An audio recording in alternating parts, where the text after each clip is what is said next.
हिंदवी स्वराज्याचे सरसंस्थापक छत्रपती शिवरायांना मानाचा मुजरा करतो। भारतीय राज्यघटनेचे शिल्पकार भारतरत्न डॉक्टर बाबासाहेब आंबेडकर यांना मानवंदना अर्पित करतो।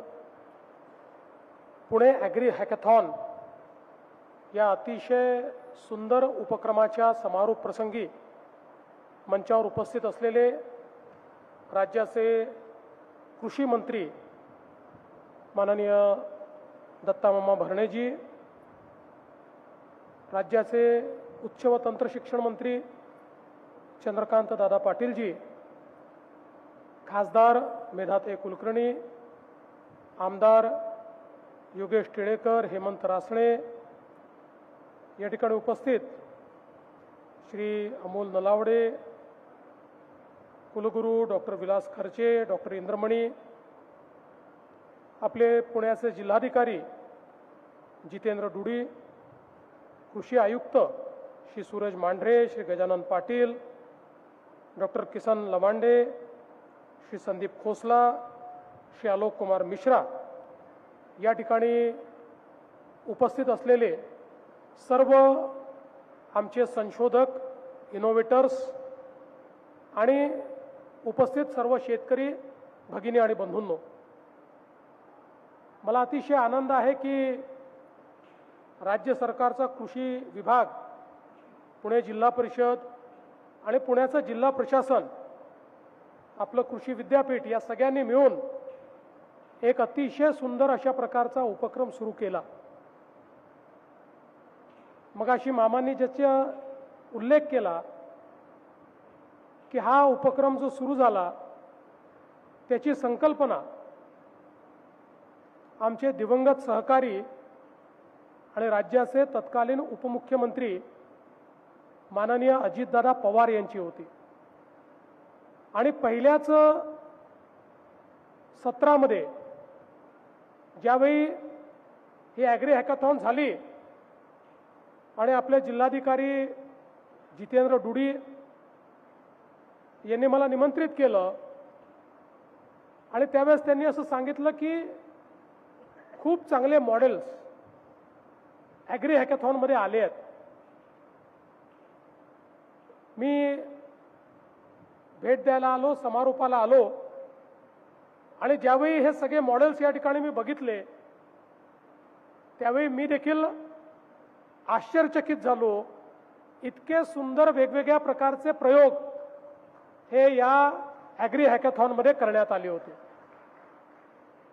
मुळामध्ये आपल्या सगळ्यांना कल्पना आहे, देशामध्ये सदैव आणि सर्वाधिक संकट हे जर कोणावर येत असेल तर ते आमच्या शेती क्षेत्रावर येतं, ते आमच्या शेतकऱ्यांवर येतं। वातावरणाच्या बदलाचा सर्वात जास्त परिणाम आज कुठल्या एका क्षेत्रावर असेल तर ते कृषी क्षेत्र आहे। आणि म्हणून कृषी क्षेत्राला शाश्वत करायचं असेल तर आपल्याला तंत्रज्ञानाचा उपयोग करावा लागेल।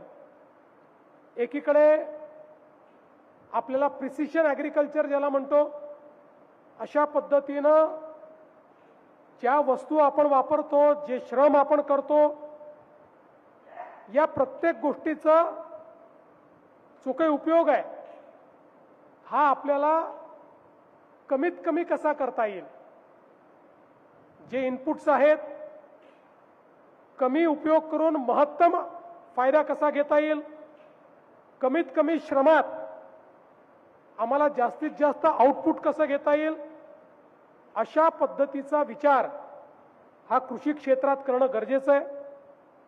पाण्याचं व्यवस्थापन असेल, कीड व्यवस्थापन असेल, हार्वेस्टिंग असेल, या प्रत्येक गोष्टीमध्ये तंत्रज्ञान आल्याशिवाय शेती क्षेत्रातलं संकट आम्ही संपवू शकत नाही। आणि म्हणूनच आज अशा प्रकारच्या ॲग्री हॅकॅथॉनच्या माध्यमातून इतक्या चांगल्या प्रकारचं तंत्रज्ञान आपल्याला कृषीच्या क्षेत्रामध्ये या ठिकाणी पाहायला मिळतं।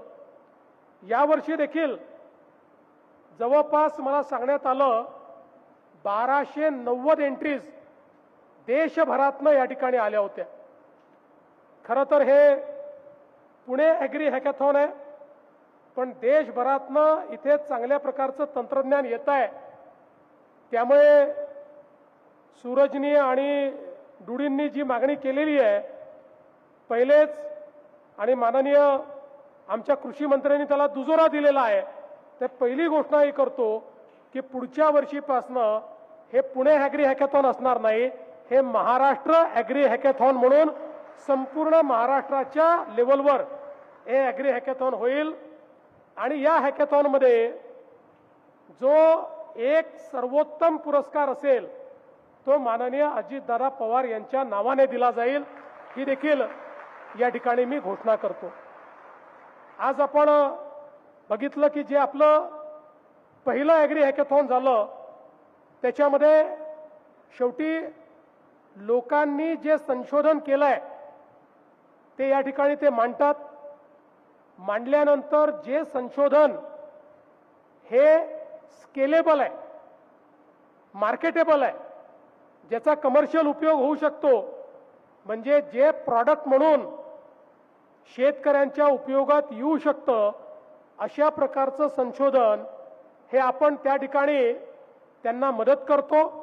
आणि मदत करून एका स्टार्टअपच्या रूपामध्ये त्यांना प्रोडक्शनमध्ये जाता येईल आणि ते मार्केटेबल करता येईल, अशा पद्धतीची मदत आपण त्यांना करतो. मला सांगताना आनंद वाटतो, पहिल्या ॲग्री हॅकॅथॉनमध्ये 4 उत्पादनाचं व्यावसायिक उत्पादन हे ऑलरेडी सुरू झालेलं आहे.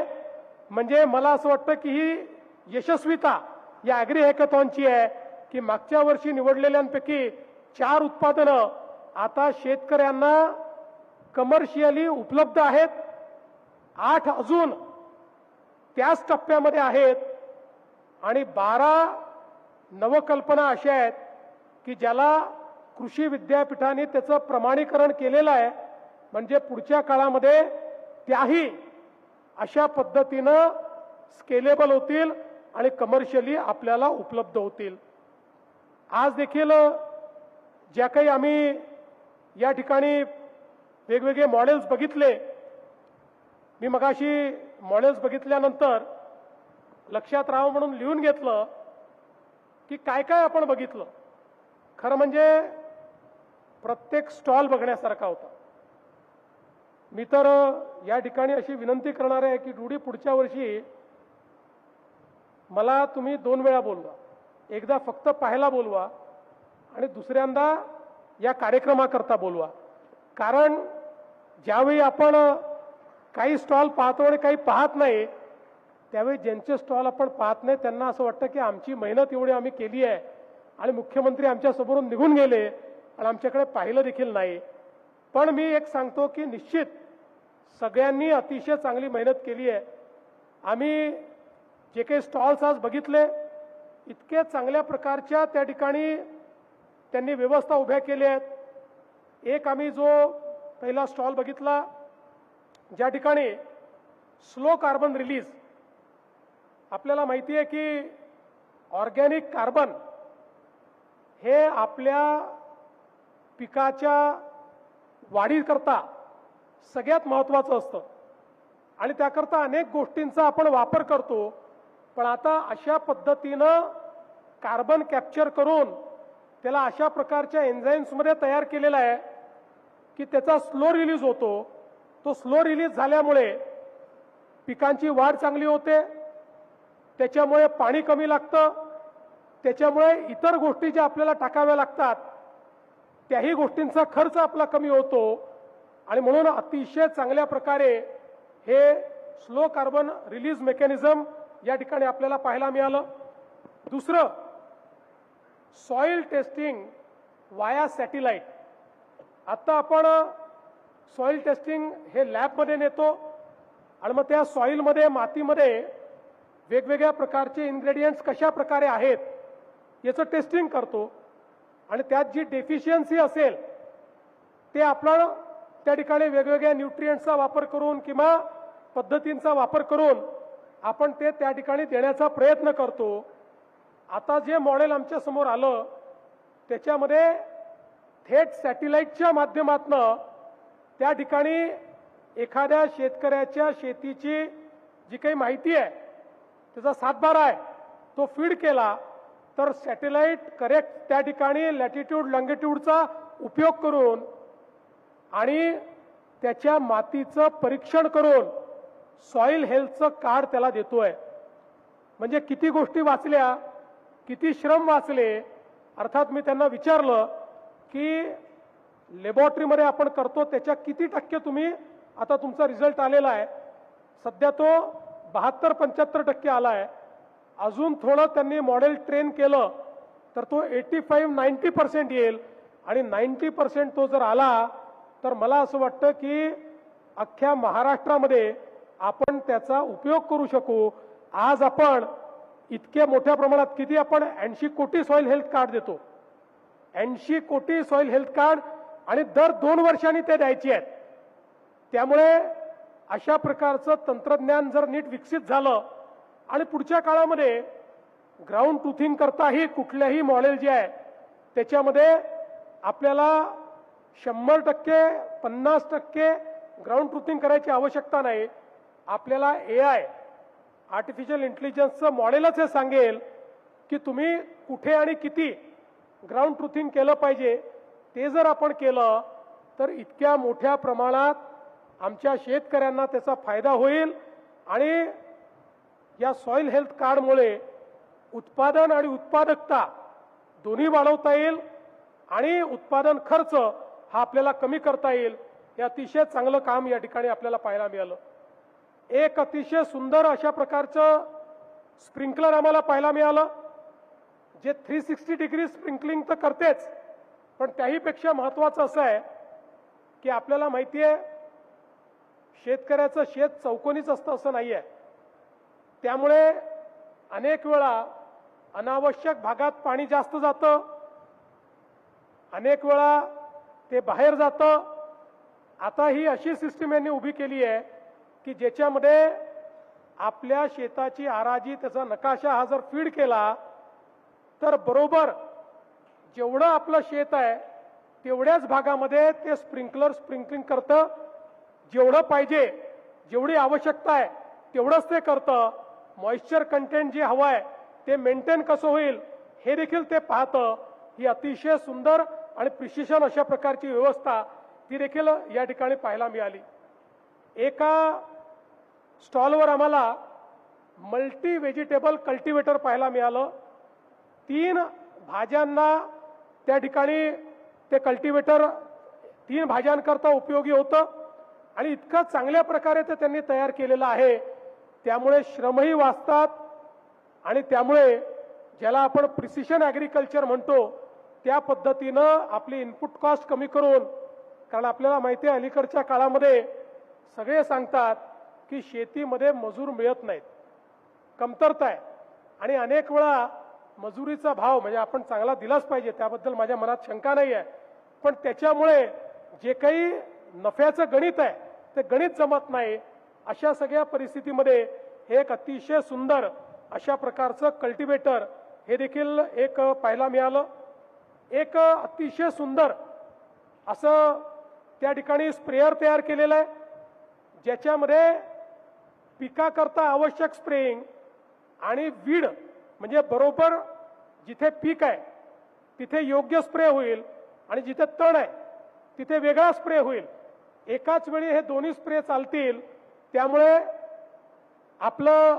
आपण जी काही फवारणी करतो त्याचा नाश कमी होईल, ते महत्तम आपल्याला वापरता येईल आणि तणनाशक हे त्या ठिकाणी असल्यामुळे आणि हे सगळं जे आहे हे ड्रोन सॅटेलाइट अशा वेगवेगळ्या गोष्टींचा उपयोग करून आणि त्या ठिकाणी हे सगळं होताना आपल्याला पाहायला मिळत आहे.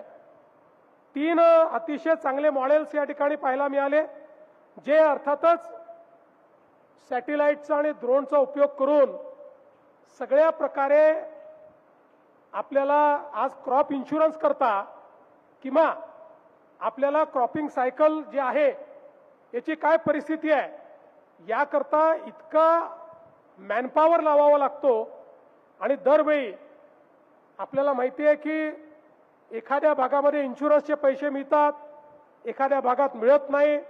काही लोक म्हणतात आमचं पीक नष्ट झालं तरी आम्हाला मिळालं नाही. काही लोक सांगतात आमच्या भागात तसा फार प्रॉब्लेम नव्हता, पण तुमचा SMS आला आणि आमच्या खात्यात पैसे जमा झाले.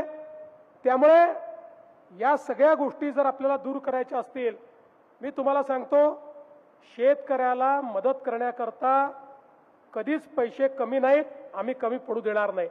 अपेक्षा काय आहे, ती योग्य शेतकऱ्यांना मिळाली पाहिजे, अडचणीतल्या शेतकऱ्याला मिळाली पाहिजे. अनेक वेळा आम्ही इन्शुरन्सचे पैसे देतो, मदतही करतो, आणि त्यानंतर बाजार समितीमध्ये जेव्हा क्रॉप अरायवल पाहतो ते मागच्या वेळेस एवढंच असतं. त्याच्यामुळे मग असं लक्षात येतं की काहीतरी याच्यामध्ये कुठेतरी गडबड आहे. आणि म्हणून हे जे वेगवेगळ्या प्रकारे सॅटेलाइटचा उपयोग करून, ड्रोन्सचा उपयोग करून त्या ठिकाणी सगळ्या प्रकारचं, म्हणजे जे इन्शुरन्स करता किंवा क्रॉप डॅमेज करता ज्या ज्या प्रकारचे निकष पाहिजेत त्या सगळ्या प्रकारचे निकष, सॉइल मॉइश्चर पासनं तर त्या ठिकाणी ज्या ज्या गोष्टी आहेत त्या सगळ्या गोष्टी, सगळे इंडेक्स हे मॅप करता येतील अशा प्रकारच्या जे 2 मॉडेल होते. आणि तिसरं मॉडेल हे मोबाईलचा वापर करून मोबाईल व्हिडिओच्या माध्यमातून त्या ठिकाणी आपल्यालाच आपल्या शेतीमध्ये नुकसान भरपाईचा पंचनामा करता येईल. आणि त्याकरता कंप्लीट जे AI असिस्टंट आहे तो आपल्याला सांगत राहील की तुमचा फोटो नीट नाही आहे, जवळ जाऊन फोटो काढा, अशा पद्धतीनं काढा, अशा प्रकारचा व्हिडिओ काढा. आणि आपण जे काही कागदपत्र अपलोड करू त्याचंही प्रमाणीकरण हे त्या मोबाईलच्या माध्यमातून करता येईल. अशा पद्धतीचं देखील एक अतिशय चांगलं मॉडेल हे आम्हाला या ठिकाणी पाहायला मिळालं. एका आमच्या अतिशय तरुण अशा शेतकऱ्याने किंवा आमच्या एका तरुण इनोव्हेटरने जी काही आमच्या ऊसातली कीड असते ती कीड कशा पद्धतीनं समाप्त करता येईल या संदर्भातलं अतिशय ऑर्गॅनिक मॉडेल हे त्या ठिकाणी आम्हाला दाखवलं. आणि मला असं वाटतं की खूप चांगलं संशोधन हे ही कीड समाप्त करण्याकरता, ज्या काही अळ्या असतील त्या समाप्त करण्याकरता त्यांनी त्या ठिकाणी तयार केलं. मला असं वाटतं खूप चांगल्या पद्धतीनं तेही मॉडेल आपल्याला पाहायला मिळालं. आणि मला अतिशय आनंद आहे की आता आपण ज्यांचा सत्कार केला सगळ्यांचंच अभिनंदन आहे, पण एक युवा प्रशांत कराड याचं वय वर्ष 20 आहे. या 20 वर्षाच्या इनोव्हेटरचा आपण या ठिकाणी सत्कार केलेला आहे. आणि त्यांनी जे मॉडेल तयार केलं आहे ते सूरज मांढरेजी तुमच्या विभागाचं त्रास कमी करणारं, तुम्हाला कमीत कमी श्रम लागतील आणि ॲक्युरेट तुम्हाला गोष्टी कॅप्चर करता येतील अशा प्रकारचं अतिशय चांगलं मॉडेल हे त्यांनी तयार केलेलं आहे. त्यामुळे मला असं वाटतं की प्रत्येक गोष्टीचा जर विचार केला, आणि आपल्याला माहिती आहे हॅकेथॉनमध्ये आपण प्रॉब्लेम स्टेटमेंट देतो. आता या ठिकाणी 9 प्रकारचे प्रॉब्लेम स्टेटमेंट आपण दिले होते. वेगवेगळे विभाग 9 प्रकारचे दिले होते की ज्या विभागांमध्ये पाण्याचं व्यवस्थापन असेल, आपल्या सोलरचं असेल, अशा वेगवेगळ्या गोष्टी होत्या. या प्रत्येक विभागामध्ये लोकांनी आपलं इनोव्हेशन केलं आणि त्यातल्या 9 इनोव्हेशन्सला पहिला आणि दुसरा क्रमांक आपण दिलाय. आता पुढचे आपले पोटेन्शियल इनोव्हेटर्स किंवा स्टार्टअप्स हे 9 आहेत. हे जे 9 लोक आहेत किंवा 9 दुने 18 लोक आहेत, या 18 लोकांच्या पाठीशी उभं राहून आता जे इन्क्युबेशन सेंटर आपण सुरू केलेलं आहे, इन्क्युबेशन सेंटरच्या माध्यमातून त्यांना मदत करायची, ते प्रॉडक्ट रिफाईन करायचं, त्याला स्केलेबल करायचं, कमर्शियल उपयोगाकरता ॲग्री स्टार्टअप पॉलिसी आपल्याकडे, आवश्यकता पडली तर त्याच्याकरता जो काही निधी त्यांना उपलब्ध करून द्यायचा आहे तो निधी देखील आपण उपलब्ध करून देऊ, जेणेकरून पुढच्या वर्षीचं ॲग्री हॅकेथॉन जेव्हा येईल, जसं आता मागच्या हॅकेथॉनचे 12 लोक आता कमर्शियलकडे चालले आहेत, 4 गेलेले आहेत, तशा पद्धतीनं या 18 पैकीही किमान 12 ते 15 लोक त्याच स्तरावर जातील. आणि या प्रत्येक गोष्टीतनं आमच्या शेतकऱ्याला त्या ठिकाणी फायदा होईल. त्याची उत्पादकता वाढेल, उत्पादन खर्च कमी होईल, शेतीचं किंवा जमिनीचं पोत चांगलं राखणं, त्या ठिकाणी जे काही संकट आता उभं राहिलेलं आहे त्या संकटातनं आपल्याला मुक्ती मिळेल. आज युरिया असेल, DAP असेल, याचा जो अनिर्बद्ध वापर आपण करतोय, आता हळूहळू त्याचेही अल्टरनेटिव्ह आपण देशात तयार करतो आणि चांगल्या पद्धतीनं आपण या ठिकाणी कशा प्रकारे हे सगळे एलिमेंट कॅप्चर करू शकू हा प्रयत्न आपण करतोय. काल मी आपल्या श्री रविशंकर यांच्याकडे गेलो होतो. त्या ठिकाणी त्यांनी आता युरियाला रिप्लेस करण्याकरता 100% ऑर्गॅनिक अशा पद्धतीनं आणि पूर्णपणे सगळ्या गोष्टी आपल्या देशातल्या, नथिंग इम्पोर्टेड अशा पद्धतीचं त्या ठिकाणी त्यांनी प्रॉडक्ट तयार केलंय. मी त्यांना सांगितलं तुम्ही महाराष्ट्रामध्ये या, IITians आहेत, आपल्या महाराष्ट्रातलाच IITian आहे ज्यांनी ते तयार केलेलं आहे. मी त्यांना सांगितलं तुम्ही महाराष्ट्रामध्ये या, पहिला प्रयोग त्यांचा आता प्रयोग झाला, सगळं सर्टिफिकेशन 100% झालं. एक मोठा एरिया आम्ही तुम्हाला महाराष्ट्रात देतो, यावर्षी एका एरियात करू आणि ते जर सगळं यशस्वी झालं तर आपल्याला महाराष्ट्रात हे कसं स्केलेबल करता येईल हा प्रयत्न आपण करू. कारण आपल्याला माहिती आहे की आज या सगळ्या रासायनिक खतांमुळे एकीकडे जमिनीची परिस्थिती तर खराब होतेच आहे, पण आमचं परकीय चलन हे इतक्या मोठ्या प्रमाणात आम्हाला त्या ठिकाणी त्याच्याकरता द्यावं लागतंय. त्यामुळे देशाच्या अर्थव्यवस्थेवर एक मोठा ताण हा त्या माध्यमातून येतोय. मला असं वाटतं की निश्चितपणे अशा प्रकारचे जे प्रयोग आज आमच्या राज्यामध्ये होत आहेत, नैसर्गिक शेतीमध्ये आज जे प्रयोग होत आहेत, अनेक लोकांनी देशी गाय, तिचं गोमूत्र, शेण, गूळ अशा अनेक गोष्टींचा वापर करून जीवामृत शेती जी सुरू केलेली आहे की ज्यातनं मोठ्या प्रमाणात उत्पादकताही कमी न होता आणि आपली जी काही इनपुट कॉस्ट आहे ती कमी होते. अशा अनेक प्रयोगांना पुढे नेण्याचं काम आपल्याला करायचं आहे. आणि मला असं वाटतं की आर्टिफिशियल इंटेलिजन्स आणि मशीन लर्निंग AI ML याच्यामुळे खूप मोठ्या प्रमाणात क्षेत्र बदलत आहे. मला आनंद आहे, महाराष्ट्र पहिलं राज्य आहे ज्यांनी महाविस्तारच्या माध्यमातून AIचा उपयोग चालू केला. आणि महाविस्तार ॲप असा आहे की कुठल्याही शेतकऱ्याला आपल्या कुठल्याही प्रश्नाचं उत्तर हे त्याच्या भाषेमध्ये या ॲपवर मिळणार आहे. त्याचं डेमॉन्स्ट्रेशन त्याला मिळणार आहे. त्या ठिकाणी तुमच्या प्रत्येकाकरता एक आमचा एजंट आहे जो तुम्हाला त्या ठिकाणी मदत करेल. तुम्हाला पाहिजे तो प्रश्न टाईप करा, टाईप करता येत नसेल तर तुम्ही तुमच्या भाषेत विचारा, तुम्हाला त्याचं उत्तर मिळेल.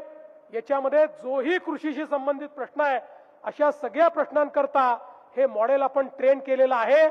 आणि मला सांगताना आनंद वाटतो, आपलं महाविस्तार ॲप हे आता जेव्हा इंडिया AI समिटमध्ये गेलं, केंद्र सरकारने केवळ त्याची तारीफ केली नाही तर केंद्र सरकारने सांगितलं आता महाविस्तार तुम्ही केलाय, आता भारत विस्तार आम्ही करू. अशा प्रकारचं ॲप आता केंद्र सरकार देखील या ठिकाणी तयार करताय. केंद्र सरकारचं ॲग्रीस्टॅक एक अशा प्रकारची डेटाबेस आपण तयार केलेली आहे. ॲग्रिकल्चरचं संपूर्ण डिजिटायझेशन ॲग्रीस्टॅकच्या माध्यमातून केलं आहे. पुढच्या काळामध्ये सगळ्या योजना ॲग्रीस्टॅक आणि DBTच्या माध्यमातून आपण चालवणार आहोत. पुढच्या काळात आपल्याला शेतकऱ्यांची जी मदत आहे ही मदतही satellite, agristack, drone technology, AI ML अशा सगळ्या गोष्टी एकत्रित करून त्या ठिकाणी करायच्या आहेत. म्हणजे जो गरजू शेतकरी आहे तो आपल्या योजनेतनं कधी सुटणार नाही आणि योजनेचा दुरुपयोग करणारा जो आहे त्याला दुरुपयोग करता येणार नाही. इतके हजारो कोटी रुपये, 30-30 हजार कोटी रुपये आपण खर्च करतो, ते पैसे आपल्याला त्या ठिकाणी योग्य ठिकाणी खर्च करता येतील. आणि म्हणून मला असं वाटतं की हा जो कार्यक्रम आहे हा अतिशय महत्त्वाचा कार्यक्रम आहे. तंत्रज्ञानाच्या माध्यमातून आपण कृषी क्षेत्राला त्या ठिकाणी फलदायी करण्याचा प्रयत्न करतो.